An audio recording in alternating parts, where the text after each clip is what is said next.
ikaw may chance na palagi makagat. Pero hindi ibig sabihin nun masamang hamster na sila dahil sa ugali nilang matatakutin at magugulatin.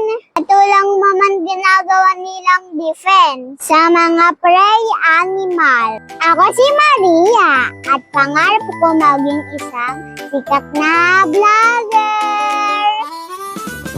Alam mo ba ang Campbell Dwarf Hamster ang pinaka-challenging alagaan sa lahat ng hamster na inaalagaan dito sa Pilipinas. At sila din ay pinakamaraming kulay na dwarf hamster dahil sa kanilang ugali na magugulatin at natatakutin. Kaya sila kung kinuha mo na lang ng basta, ikaw may chance na palagi makagat.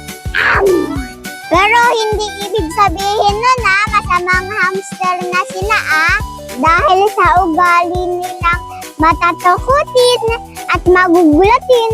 Ito lang naman ginagawa nilang defense sa mga prey animal sa pwede kumain sa kanila.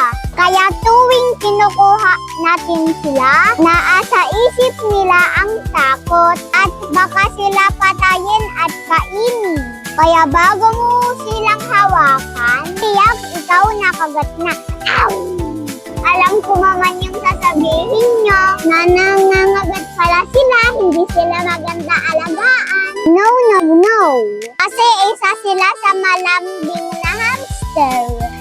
At para sa akin, maganda sila alagaan. Kasi challenging sila alagaan. Dahil aalisin mo yung takot at kanilang ugali na magugulatin. Once na maalis na, sa isip nila panganib at naramdaman kanila kaibigan mo sila, doon mo masasabi na malambing na talaga sila.